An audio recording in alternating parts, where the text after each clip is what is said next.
Salut tout le monde, je vais vous présenter là dans 2 minutes l'objet du mercredi qui est un Ninro, une boîte japonaise, donc je vous le présente là dans 2 minutes, à tout de suite.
Salut Massilia.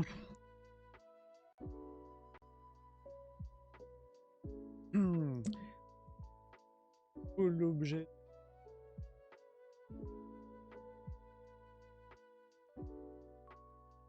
Bon axe. Et vous allez voir.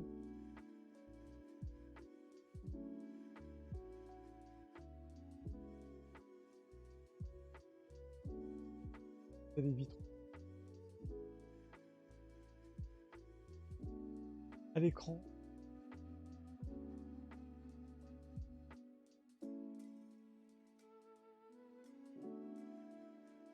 Bonne journée.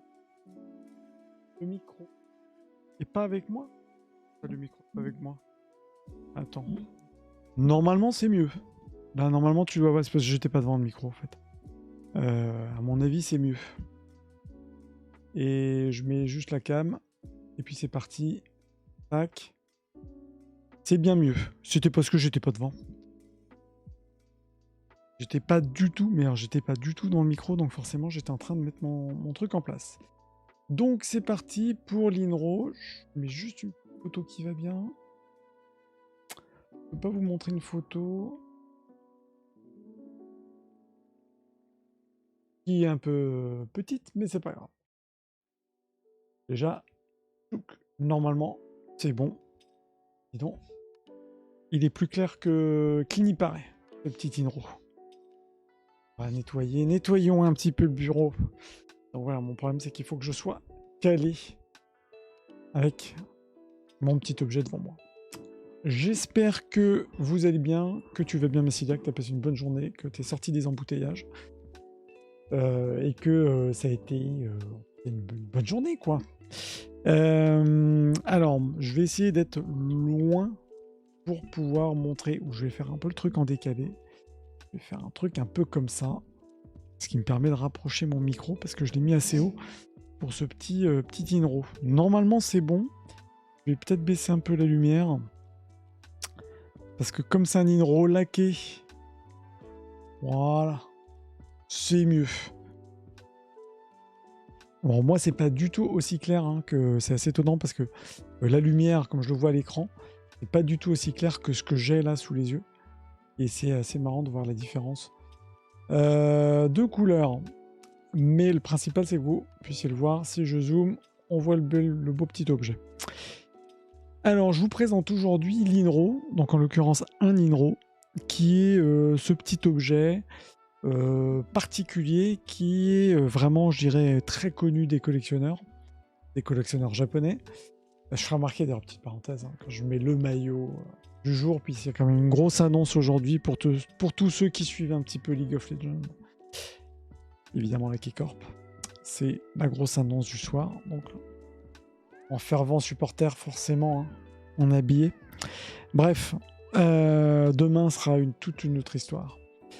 L'Inro, c'est un objet. Je vais montrer l'écran pour faire simple, pour montrer en fait que c'est vraiment quelque chose qui a été très porté à partir du 15e siècle.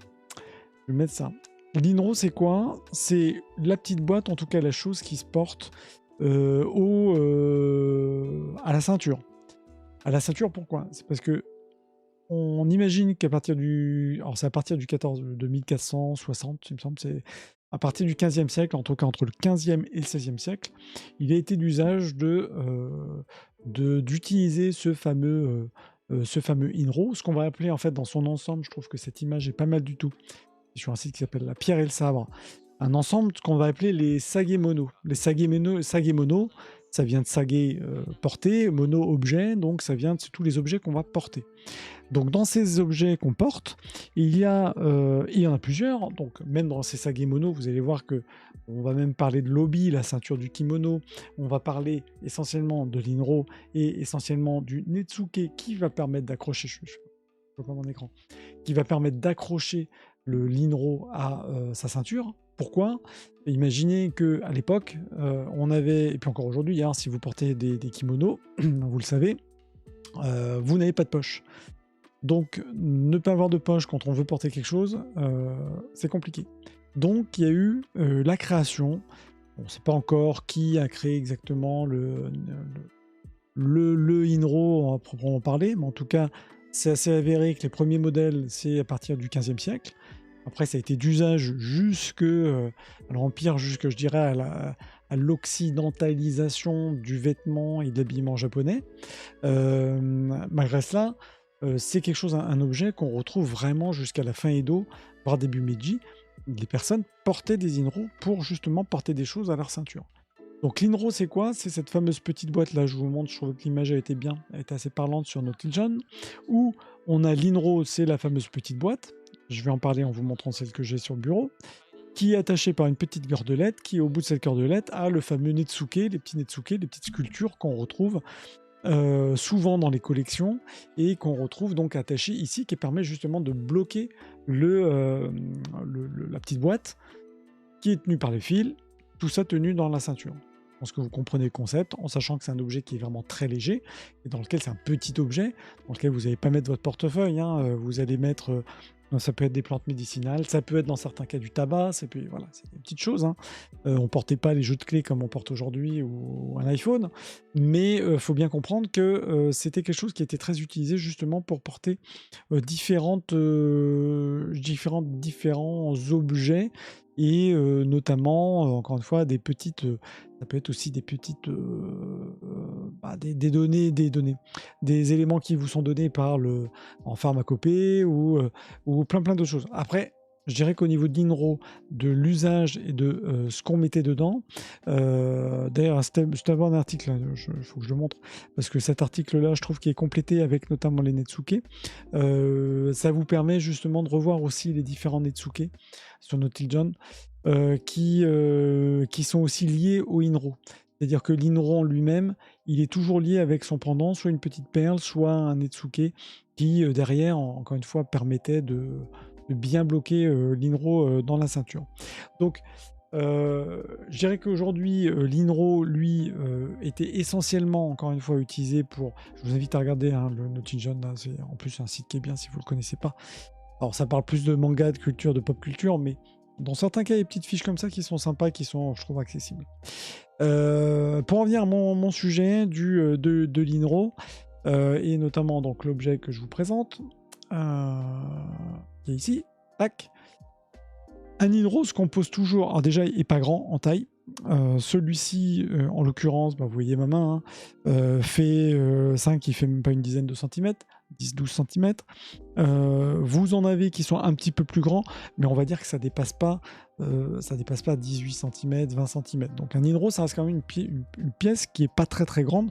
Faut que ça tienne, voilà, par rapport à un téléphone, vous voyez la taille, hein. Faut que ça tienne à la poche et que ce soit surtout que ce soit pas lourd. Il était d'usage de porter un INRO, vous en portiez pas plusieurs en même temps, et il était d'usage d'avoir aussi un INRO qui était décoré.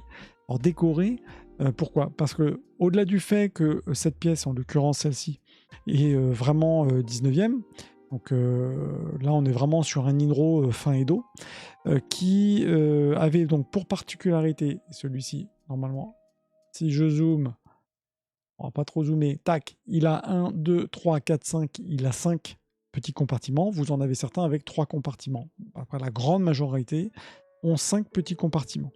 Et ce qui est intéressant, c'est que ces INRO, au-delà du fait qu'il y a l'aspect pratique, pourquoi je dis pratique, c'est parce que vous avez 5 compartiments, mais quand c'est tenu, alors, vous imaginez, je le tiens comme ça, hop, vous avez la cordelette qui, en fait, par le poids, permet de maintenir, puisque la cordelette passe par les 2 passages, permet de bloquer l'ensemble des compartiments.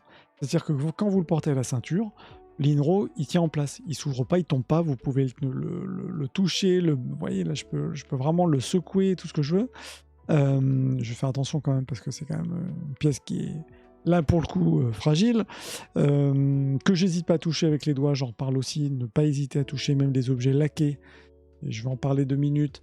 Ça se touche, c'est fait pour être touché, un objet comme ça. On peut prendre des gants pour certains objets, mais les INRO, j'aime bien moi, les sentir. Et ce que je veux dire, c'est que les fameux compartiments ne bougent pas.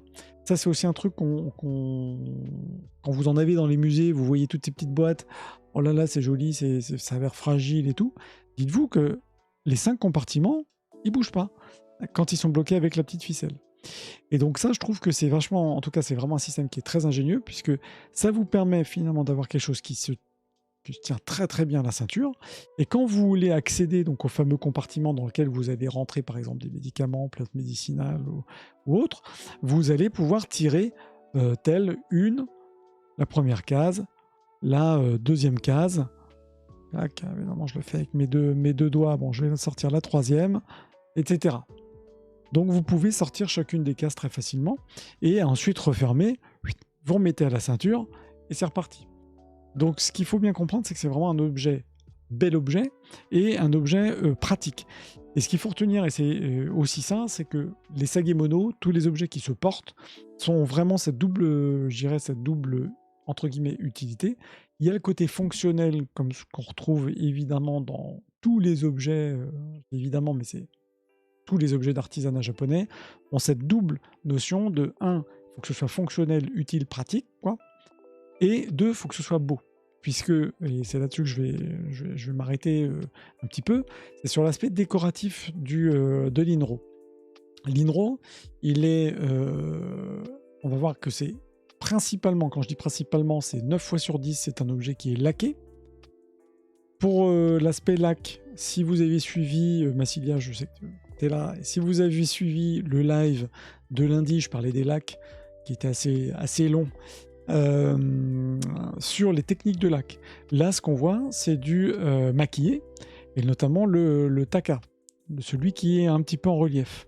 C'est-à-dire que là, on a des techniques de lac qui sont connues, hein, pour l'usage, aussi bien pour des boîtes, comme je présentais, des boîtes ou autres. Et attends, juste je finis ma phrase et puis je réponds à ta question. Et ce qui est assez intéressant, c'est que les techniques donc, traditionnelles, en l'occurrence de lac, vont être appliquées au INRO. Pourquoi la laque? Comme j'ai expliqué lundi, c'est que c'est... Donc la laque, je ne me rappelle pas ce que je disais, c'est issu d'une sève du laquier, l'urushi en bon français.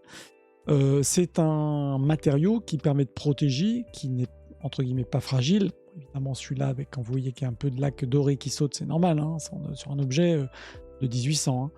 Hein. Et ce qui est intéressant, c'est que la laque est très solide, ce qui veut dire que la boîte qui elle est en bois va être protégée par ces laques. Et après, il y a tout l'aspect décoratif. Je réponds à tes questions avant de rentrer dans le côté décoratif.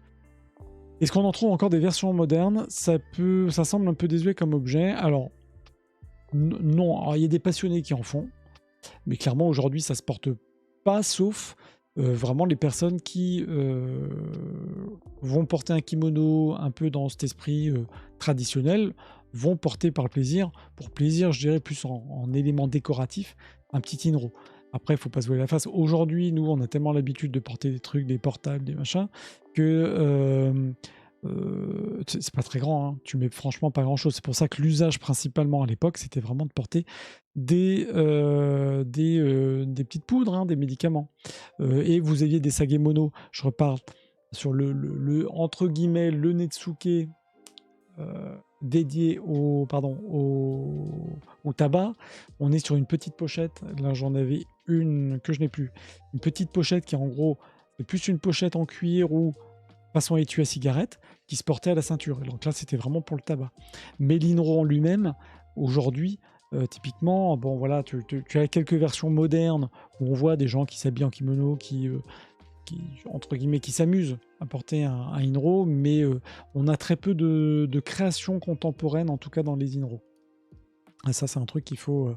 c'est vrai que c'est pour ça que ce sont là, pour le coup, des vrais objets de collection, quoi. Les Inro, vous avez des collectionneurs qui ne collectionnent que ça. Et c'est vraiment... c'est un monde... C'est comme si c'était un petit monde à part dans la collection japonaise, quoi. Et on tombe très vite dedans. Moi, personnellement, c'est quelque chose, je me suis vite retenu. Je me suis pas retenu. C'est-à-dire que moi, dans les arts japonais, d'un point de vue collection, pas métier mais collection, je suis vraiment amateur du métal. Donc, moi, j'ai étudié les tsuba, les gardes de sable, donc j'ai vraiment un attrait pour le métal. Donc, je suis plutôt parti dans les montures de sabre. C'est une partie des collections japonaises. Et puis, vous avez d'autres personnes passionnées qui aiment l'aspect décoratif, qui sont vite parties dans les collections de Netsuke. Une collection, ça se construit soit voilà, sur une thématique bien précise, soit on va essayer de représenter une époque ou des styles. On croirait presque une incrustation de métal là pour le coup. Exactement, et c'en est pas en fait. C'est vraiment quelque chose qui est laqué en relief. Et c'est donc là, ça représente une lanterne. Et je pense que vous le voyez avec le macro. Le problème, c'est que le macro, il aura tendance à zoomer. Je regarde sur l'écran, à zoomer sur mes doigts et pas sur l'objet. Je vais rester juste ici, pas trop loin. Et vous avez même les petites feuilles de bambou. Toujours un peu très délicat. Montrer les objets en lac, et je vous dis pas faire des photos des objets en lac, c'est une horreur. Parce que forcément, vous voyez avec la lumière, hein. Et c'est très joli. Et ce que je disais justement dans l'autre vidéo, c'est très intéressant, c'est que l'objet laqué, là en l'occurrence en léger relief, c'est pas de l'incrustation, ce sont des couches de lac, donc de cette sève hein, qu'on appelle lac, qui a été pigmentée en rouge. Vous voyez qu'il y a des traces noires, c'est-à-dire que la première couche, hop, je vais mettre mon doigt, la première couche, je regarde pour que ce soit net. Première couche de lac sur la boîte en bois, elle a été noire. Ensuite, il y a eu plusieurs couches rouges sur lesquelles il y a eu un dessin, un motif en relief, potentiellement en utilisant un petit peu de charbon, ce que j'expliquais pour faire les motifs en relief. Il était utilisé de la laque noire et du charbon.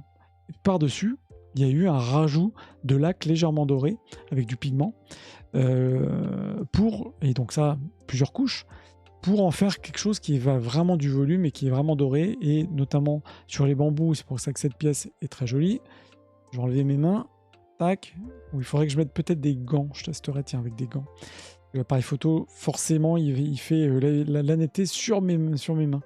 On voit les branches là, les branches d'arbres, qui sont incroyables, parce que ce qui est assez intéressant, c'est que le noir de la branche, il est finalement issu de la première couche, d'une couche laque noire intermédiaire, qui au frottement, puisque je rappelle que l'objet il est poli, hein, poli pour le faire briller et pour faire justement ressortir certaines couches. Il y a eu vraiment un travail qui est assez intelligent pour faire à la fois la surface de la branche qui est dorée et le côté branche un petit peu vieilli avec le noir. Voilà. Avec le frottement de Tsukimo, tu vas avoir de sacrées traces d'usure là-dessus. Oui, mais en même temps, c'est ce qui rajoute son charme. C'est-à-dire que les traces d'usure, et en l'occurrence sur celui-ci, il a été vraiment porté. Tu vois que les traces d'usure, finalement, elles sont où? Elles sont sur les bordures. C'est rarement... Après, là, c'est vrai que celui-ci est particulièrement en relief. Il y en a d'autres qui ne sont pas en relief, qui sont vraiment... qui sont vraiment très, très plats, très lisses.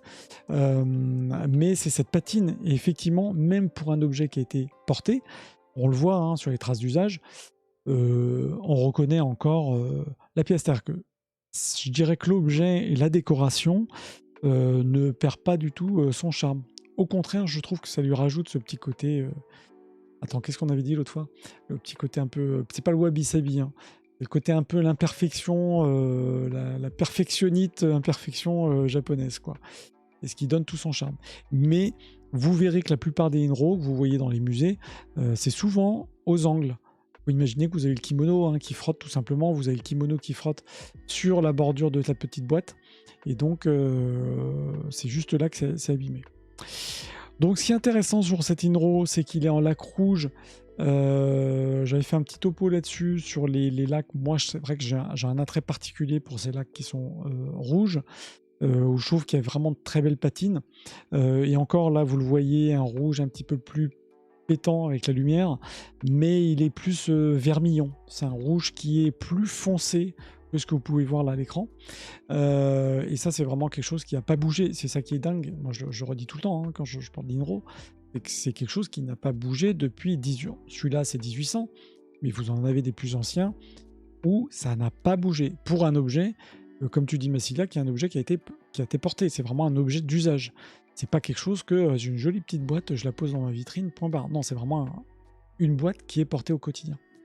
Voilà. Donc ça, les Inro, il faut retenir aussi que ce sont des pièces qui sont pas lourdes. C'est-à-dire que c'est un objet qui est très léger, quand vous le touchez en main, déjà, encore une fois, j'hésite pas à le toucher, c'est solide. C'est comme, vous pouvez imaginer que c'est un peu comme si c'était pas du plastique, mais du mélaminé un peu. Mais c'est vraiment un petit coffret en bois, avec plusieurs, je vais vous montrer voilà, au milieu, c'est pas mal, plusieurs compartiments, où ce bois a été lui-même un petit peu laqué à l'intérieur, pour être suffisamment, encore une fois, solide, puisque le lac, au-delà du fait d'avoir quelque chose de décoratif, le but, encore une fois, c'est d'avoir un objet qui tienne le temps, qui tienne les chocs, etc. Et vous pouvez voir que vous avez une bordure qui est légèrement, pour celui-ci, dorée. On va dire qu'il y a un petit peu de pigment qui a été mis ici, c'est-à-dire que la patine, la couleur de la laque ici, vous voyez que c'est pas la même chose, donc je trouve que ça ajoute un petit rappel aussi justement par rapport aux éléments décoratifs dorés qui auraient pu être mis sur le dessus. Donc je trouve que c'est un joli petit inro qui est simple, mais en même temps qui a beaucoup de caractère. Et je trouve que c'est quelque chose qui, habillé, imaginez sur un kimono, je vous montre une photo sur le kimono, tac, kimono celui-ci. Tac. Oh, celui-ci, je sais pas si je peux zoomer. Oui, imaginez d'avoir un kimono qui est plutôt sobre, couleur bleu foncé, gris, et puis vous avez ce petit inro qui est vraiment rouge, hein, rouge vermillon en plus. Vous voyez que c'est quelque chose qui saute aux yeux. Là, c'est un exemple sur cette fiche avec un inro qui est doré. C'est-à-dire qu'il faut imaginer que les inro, c'est vraiment la petite boîte en lac qui, je dirais, est vraiment source de plaisir pour les artisans, puisqu'ils ont pu s'éclater sur les différentes techniques de lac. Encore une fois, pour ceux qui tombent sur ce live, sachez que je fais ces vidéos objets, mais le lundi, je fais les vidéos spéciales pour vous expliquer un objet, un artiste. Dernièrement, j'ai fait quelque chose sur les lacs japonaises. Il y a différentes techniques de lac. Quand je parle de lac, c'est toute cette décoration avec les pigments, de l'or, d'argent, avec soit quelque chose de lisse, soit du creuset, soit en relief.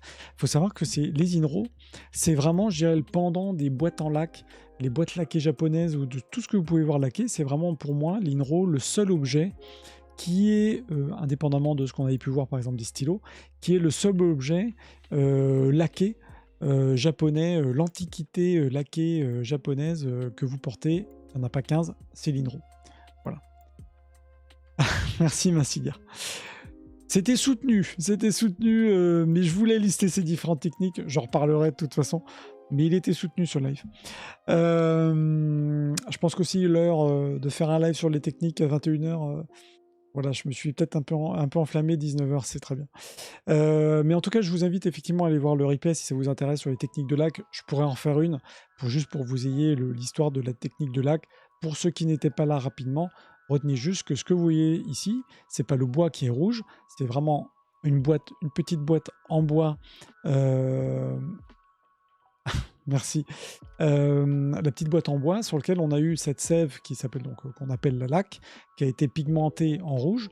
Pour le coup, là, on le voit, comme je disais au début de la vidéo, vous avez par exemple ici une petite trace d'usage qui montre que la première couche sur la boîte en bois, sur le bois, c'est une couche laquée noire, sur laquelle on a rajouté plusieurs couches de rouge pour en venir vraiment avoir un fond rouge sur lequel ensuite on a rajouté des motifs qui sont pareil en lac, cette sève avec des petites de la poudre d'or pour avoir quelque chose comme si c'était une peinture d'or pour créer l'ensemble et qui, encore une fois, comme on le disait tout à l'heure, via la patine, va permettre de créer justement des variations de jolies couleurs, comme sur cette branche.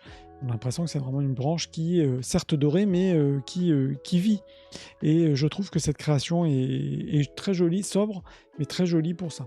Vous avez des Inro qui sont, encore une fois, beaucoup plus décorés, plus décoratifs. Je vais vous montrer, on va faire un petit... N'hésitez pas à me poser des questions hein, si vous êtes nouveau sur ce live. Tac tac, je vais vous montrer des Inro. De toute façon, je pense qu'on en reparlera. Je suis désolé, je me décale un peu sur le micro. On va regarder juste des images pour vous montrer un peu les variations. D'Inro, merci Google. Tac, tac. Vous avez des Inro de toutes sortes. Donc, Wikipédia, vous en avez si vous voulez regarder un petit peu plus, je vous laisserai regarder. Vous voyez qu'il y a des choses qui sont joliment incrustées, alors, soit travail de lac pur, soit incrustées comme ici, vous voyez lac rouge avec de la nacre. Soit vous avez des choses qui sont plus sculptées, comme ce que j'avais pu montrer lundi, ce qu'on appelle là en Kamakurabori, qui sont des techniques de lac. Soit vous avez des choses qui sont vraiment hyper dorées, entre guillemets, ou flashy, comme celle-ci, en plus ici, qui simule une garde de sabre Tsuba. Donc les Inro, comme vous voyez, il y a vraiment... après, je pourrais faire un live sur les Inro... mais le périmètre artistique, il est tellement énorme que les artisans sont vraiment éclatés en fonction des commandes. Il faut savoir que c'était aussi des commandes de particuliers qui, effectivement, vous pouviez aller acheter des Inro, mais si vous vouliez spécifiquement un Inro, en l'occurrence, celui-ci, je pense que c'est un Inro qui a été commandé, simulant la garde de sabre Tsuba, avec une représentation d'un samouraï qui chasse le Oni, le petit démon. Voilà, ça potentiellement, c'est peut-être été une commande. On est vraiment typiquement sur quelque chose qui est d'époque Edo, fin Edo, très décoratif, très doré. C'est vrai que la fin Edo, donc quand on se rapproche vraiment de 1860, entre 1840, 1830 à 1860, on est vraiment sur de la laque qui est très décorative, très dorée, plein de petites choses, de la paillette d'or, vous en avez plein les yeux. C'est quelque chose, là, pour le coup, je crois que Massilia, tu me demandais tout à l'heure, est-ce que ça se portait? Là, c'est clair que plus on avance vers la fin du 19e, moins on portait des choses qui pétaient plein les yeux. Et c'est vrai qu'il était plus d'usage, je dirais vraiment fin Edo ou Meiji, de porter des Inro beaucoup plus, sobres, comme celui-ci, où c'était plus facilement portable. On a peu parlé des couleurs pendant le NAC, mais le rouge semble quand même prédominant avec le poudre d'or, mais à part le blanc des coquilles d'œufs et de NAC, ça semble assez peu varié en termes de couleurs. Alors, non, il y a pour le coup, en termes de lac, aussi bien sur tout ce qui va être boîte, plateau, c'est vrai que j'avais montré un plateau rouge, j'ai des boîtes laquées noires. On va dire que le gros du truc, c'est, je vais dire que c'est 60% c'est du noir, 40% c'est rouge. Dans ce qu'on peut trouver. Alors quand je dis noir, ça peut être un fond noir. Bon, cette image-là est pas super, et c'est valable pour les Inro comme pour tout ce qui va être boîte, plateau, etc. Noir, c'est souvent le fond noir ou fond rouge, avec 60%, 70% des créations qu'on trouve aujourd'hui, c'est noir. Le reste, fond rouge. Et effectivement, dans certains cas, je dirais peut-être sur 10%, vous allez avoir un travail plutôt en fond doré, ou ce que j'expliquais l'autre jour en Ashiji, qui a cette petite particularité d'avoir, je ne sais pas ce que ça vaut. Voilà la photo. Voilà, tac. Avec ce fond doré, là on est vraiment sur 10% des créations. Je pense qu'aussi c'est du fait que les Inro qu'on retrouve aujourd'hui, plus... Je ne veux pas dire que c'était la rouge était plus du commun des mortels qui était capable déjà de se l'acheter et de le porter. C'est vrai que quand on a des pièces comme celle-ci, on est plus déjà sur des personnes de haut rang, sur de l'élite, qui étaient capables de montrer qu'elles pouvaient s'acheter. Évidemment, on est quand même sur de la poudre d'or. Donc c'est vrai que je dirais qu'en volume, les Inro créés dorés, sont certes moindres que les Inro plus standards.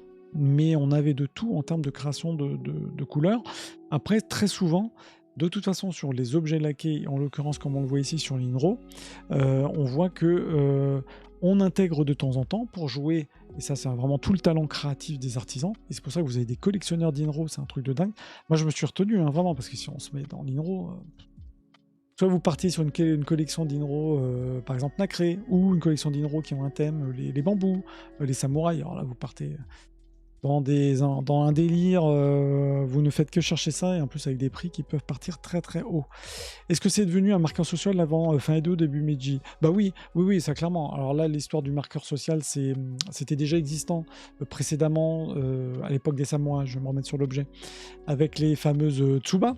Là, bon, il faudrait que je vous sorte une Tsuba, mais vous savez, les gardes de sabre japonaises, qui sont décorées, et qui, au-delà d'apporter le côté très décoratif d'un sabre, simplement pour se faire plaisir à soi-même, c'était évidemment de montrer aux autres que soit on appartenait à un clan, donc là en l'occurrence c'était pas le cas, il y avait pas vraiment de...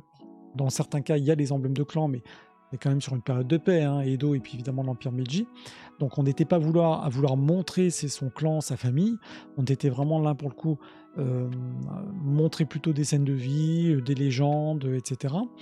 Mais oui, le côté marqueur social, exactement comme les montures de sabre auparavant, plus on avait quelque chose qui était incrusté, les fameux inlays, ça je parlerai éventuellement des techniques de métaux, je ferai peut-être ça en 2 fois parce que sinon si je fais ça en un live ça va être chaud, il y a beaucoup de techniques, moi, j'ai travaillé là-dessus, j'ai fait mon mémoire là-dessus, donc je vais pas vous lire mon mémoire de je sais plus combien de pages là, mais ce qui est intéressant c'est que vous avez plus... Il est clair que plus les pièces étaient décorées, gravées, incrustées ou dorées, plus c'était vraiment, en tout cas, ça montrait que vous y faisiez partie un peu de la haute, quoi. Mais vous pouviez, en tout cas, moi je trouve que vous pouviez aussi avoir des pièces, notamment là sur les Inro, comme celui-ci, des choses qui sont vraiment sobres, et en même temps je trouve qu'il y a une certaine classe dans l'objet, où, vous voyez, c'est délicat. C'est classe et c'est délicat, donc un objet comme ça, vous pouviez aussi montrer, là on n'était pas vraiment sur le marqueur social, mais montrer que vous aviez quand même du bon goût en tout cas dans le choix des objets que vous aviez chez vous et sur vous. Voilà. Donc bon, c'est un peu comme aujourd'hui finalement. Est-ce que c'était un peu l'Inro? Est-ce que c'est un peu la sacoche ou la basket d'aujourd'hui? Ou la montre d'aujourd'hui? Moi je pense, de toute façon. Donc l'Inro, vous n'aviez pas de montre à l'époque, vous aviez des Inro. Voilà. Donc un objet fonctionnel, mais un objet fonctionnel beau, qui vous fait plaisir et en même temps qui fait plaisir aux yeux. Donc voilà, donc des Inro, vous en avez beaucoup. Alors je dis beaucoup. C'est souvent des collections d'une dizaine, vingtaine dans les musées Guimet. Nice, c'est surtout dans le fond du musée, donc il les présente que quand on a... Je crois qu'il y en a un qui est présenté dans la galerie japonaise à Nice, au musée des arts asiatiques, pardon, à Nice. Mais sinon, globalement, la plus belle présentation d'Inro aujourd'hui, de mémoire, je dirais que c'est plus à Guimet, où vous avez une table, où vous avez une sélection d'Inro. Après, ça va être en fonction des expositions où vous pouvez en voir. Après, ce sont des objets que vous voyez clairement si vous n'allez pas au musée, si vous n'en collectionnez pas, c'est très difficile à trouver. Après, c'est toujours pareil. Vous avez des gens qui vont collectionner certains, d'autres qui ne veulent pas de rouge, d'autres qui veulent de l'incrusté. J'en ai un autre qui est incrusté de nacre, de nacre formant une libellule. Donc ça, c'est aussi un bel objet.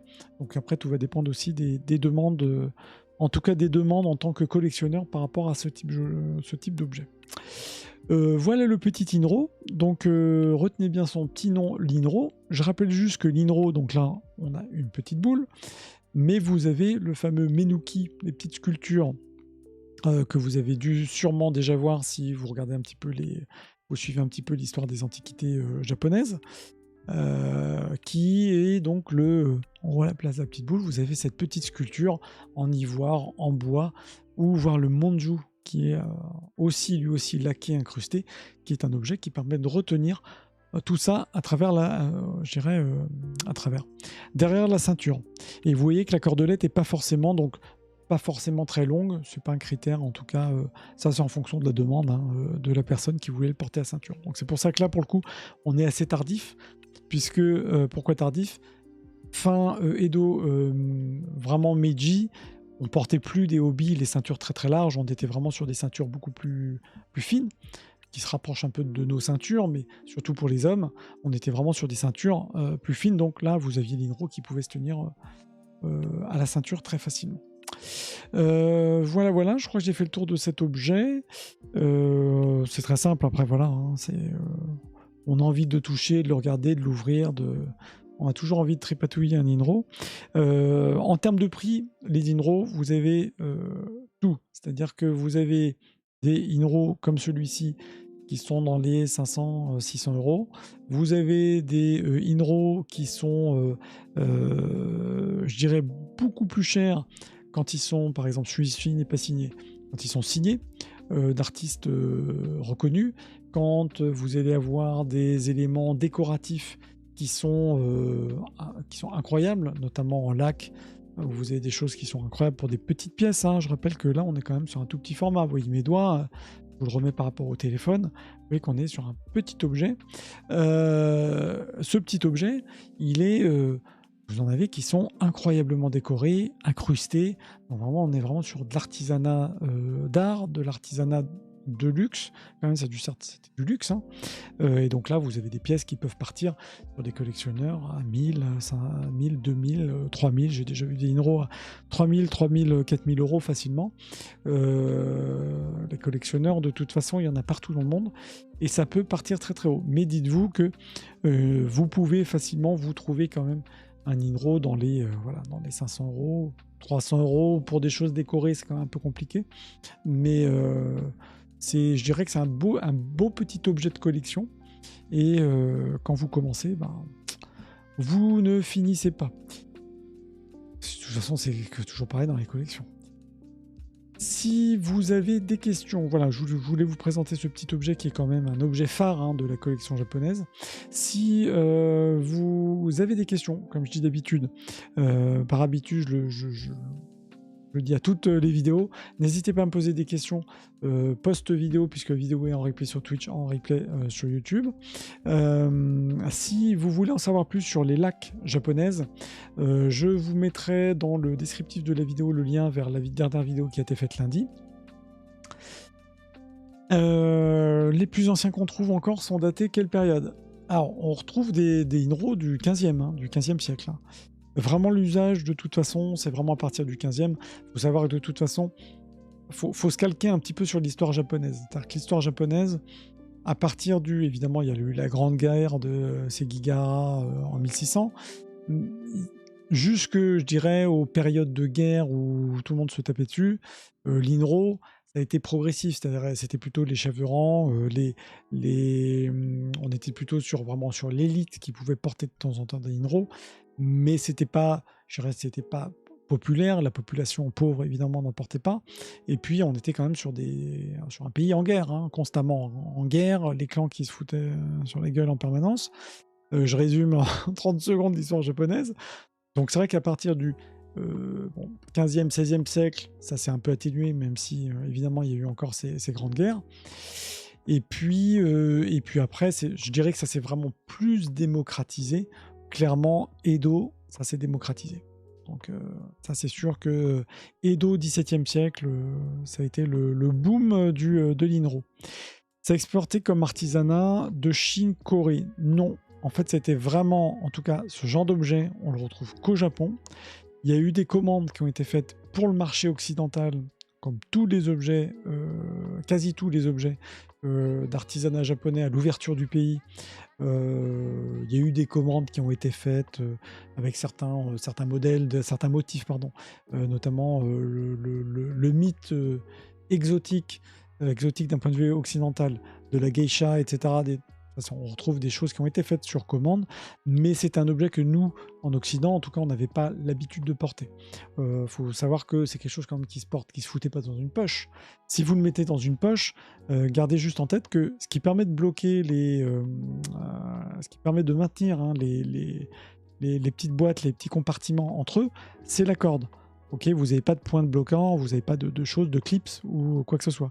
Donc si vous le mettez dans une poche, bah, la boîte, elle, potentiellement, elle peut s'ouvrir. Donc c'est vrai que le concept du truc, c'est vraiment de le porter pendouillé. Donc c'est vrai qu'en Occident, même si vous aviez eu le japonisme, il y a eu une petite tendance à porter juste pour le côté, là aussi, exotique, mais d'un point de vue occidental, des petits kimonos. L'usage n'était pas de porter des inro, donc ça a été très très rare. Et puis en Chine, non, ça s'est pas du tout démocratisé en Chine et en Corée. Il y a quelques cas, oui, en Corée, de par la relation voilà, avec le Japon, mais en tout cas, faut se dire de toute façon que c'est un objet qui a été vraiment porté jusqu'à Edo, vraiment début Meiji. Après, c'était que dans certains cas où vous portiez un kimono, vous mettiez un inro pour des cas spécifiques. Donc voilà. C'est vraiment un objet propre au Japon. Hein. Ça, c'est l'inro, c'est vraiment l'objet l'antiquité japonaise par excellence. Hein. Donc voilà. Mais voilà, je trouve que c'est superbe, mais c'est vrai que si vous voulez faire une collection d'inro, il faut quand même prévoir un petit budget, quoi. Voilà. Pas d'autres questions? Pas d'autres questions au fond de la salle? Non, pas de questions. En tout cas, s'il y a des questions, n'hésitez pas toujours. Une fois par DM. Si vous voulez que je vous en montre d'autres, des inro, alors j'en ai pas forcément, ça tourne beaucoup. C'est des choses que je fais surtout à la demande, puisque les inro, ça dépend des goûts et des couleurs. On en trouve assez facilement sur le marché, aussi bien de collectionneurs qui revendent des pièces pour racheter d'autres pièces ou qui changent un peu de collection. Donc ça, c'est quelque chose qui se trouve. Donc moi, je les fais surtout à la demande. Donc après, j'en ai quelques-uns, mais je les fais surtout, en tout cas, je vais pas avoir une collection de dingo d'Inro. Mais c'est quand on en a, voilà, c'est un peu l'objet, on les regarde, on les touche, c'est pas agréable. Bref. Je ne m'étends pas plus sur l'Inro. Merci de m'avoir suivi encore sur ce live. Merci Messilien d'être présent, fan number one. Merci en tout cas à toi, ça fait vraiment plaisir d'avoir du support. En tout cas, rendez-vous demain pour le live Meet Kitsune. Mes slides sont faites, donc demain je parle du Kitsune, sans faute. Aujourd'hui, c'est fini pour l'objet. On parlera d'un objet la semaine prochaine. Et puis je vous dis très bonne soirée. Et puis voilà. Soutenez K-Corp. Aujourd'hui, il faut suivre. Très grosse annonce quand même. K-Corp ce soir à 20h. Donc voilà, quand on est fan, on ne pas. Je vous dis à bientôt. Salut Marcelien, bonne soirée. Et puis rendez-vous donc demain 18h45 pour le petit live sur Kitsune. Ciao ciao, bonne soirée.